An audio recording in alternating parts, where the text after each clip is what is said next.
Hello friends, સ્વાગત છે તમારું ગુજરાતી રેસીપી કિચનની અંદર। આજે હું તમારી સાથે શેર કરીશ વધેલી રોટલીમાંથી એકદમ ટેસ્ટી નાસ્તો બનાવવાની રેસીપી। તો ચલો વધેલી રોટલીનો એકદમ ટેસ્ટી નાસ્તો બનાવવાનું શરૂ કરીએ। તો વધેલી રોટલીનો ટેસ્ટી નાસ્તો બનાવવા માટે તમે જોઈ શકો છો મેં અહીંયા 3 વધેલી રોટલી લીધી છે।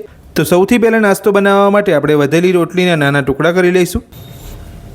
તો આ રીતના તમારે રોટલીના નાના ટુકડા કરી લેવાના છે। તો રોટલીના આપણે અહીંયા નાના ટુકડા કરી લીધા છે। તો હવે આપણે આ રોટલીના ટુકડાઓને એક મિક્સર જારની અંદર લઈ લઈશું અને મિક્સર જારનું ઢાંકણ બંધ કરી અને રોટલીને પીસી લઈશું।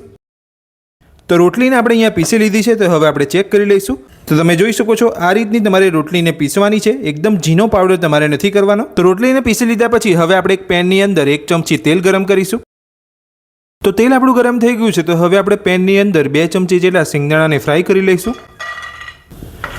તો આ નાસ્તાની અંદર જો તમે સિંગદાણાનું પ્રમાણ વધારે રાખવા માંગતા હોય તો તમે વધારે લઈ શકો છો। તો હવે આપણે ગેસની મીડિયમ ફ્લેમ પર સિંગદાણાને ફ્રાય કરી લઈશું। સિંગદાણા આપણા એકદમ સરસ અહીંયા ફ્રાય થઈ ગયા છે। તો હવે આપણે સિંગદાણાને કાઢી લઈશું। તો ફ્રાય કરેલા સિંગદાણાને આપણે અહીંયા કાઢી લીધા છે। તો હવે આપણે એ જ પેનની અંદર બીજું 1 ચમચી તેલ ઉમેરીશું। બીજું 1 ચમચી તેલ ઉમેરી લીધા પછી આપણું અહીંયા તેલ ગરમ થઈ ગયું છે। તો હવે આપણે તેલની અંદર નાની અડધી ચમચી રાઈ ઉમેરીશું। સાથે જ નાની અડધી ચમચી જીરું ઉમેરીશું। ઝીણા સમારેલા લીલા મરચાં ઉમેરીશું। બધું સરસ મિક્સ કરી લઈશું। મિક્સ કરી લીધા પછી સાથે જ ઝીણી સમારેલી ડુંગળી ઉમેરીશું। તો ઝીણી સમારેલી ડુંગળી ઉમેરીને બધું સરસ મિક્સ કરી લઈશું અને સાથે જ થોડા મીઠા લીમડાના પાન ઉમેરીશું। તો મીઠા લીમડાના પાન ઉમેરીને બધું જ મિક્સ કરી લઈશું અને ડુંગળીને એકદમ સરસ રીતે સાંતળી લઈશું।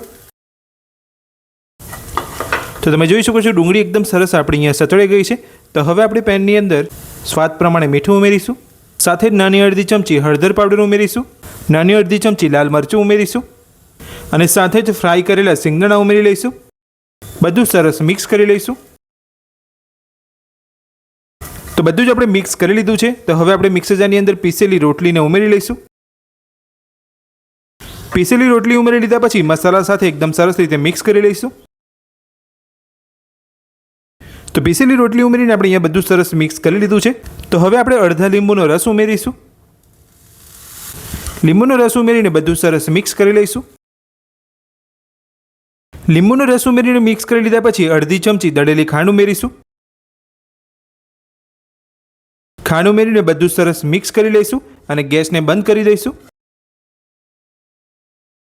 તો આપણે અહીંયા બધું સરસ મિક્સ કરી લીધું છે અને વધેલી રોટલીનો એકદમ ટેસ્ટી નાસ્તો બનીને તૈયાર છે। તો હવે આપણે નાસ્તાને સર્વ કરીશું। તો નાસ્તાને આપણે અહીંયા એક પ્લેટની અંદર સર્વ કરી લીધો છે। તો હવે આપણે નાસ્તા ઉપર ઝીણી સેવ ભભરાવીશું। તો વધેલી રોટલીનો એકદમ ટેસ્ટી નાસ્તો બનીને આપણો તૈયાર છે। તો આ વધેલી રોટલીનો ટેસ્ટી નાસ્તો બનાવવાની રેસીપી તમને મારી કેવી લાગી મને કોમેન્ટ બોક્સની અંદર કોમેન્ટ કરીને જરૂરથી જણાવજો। આજની રેસીપી પસંદ આવી હોય તો વિડીયોને લાઇક કરજો અને આ જ રીતની નવી રેસીપી મેળવવા માટે ચેનલને સબસ્ક્રાઇબ કરી રાખજો। Thank you.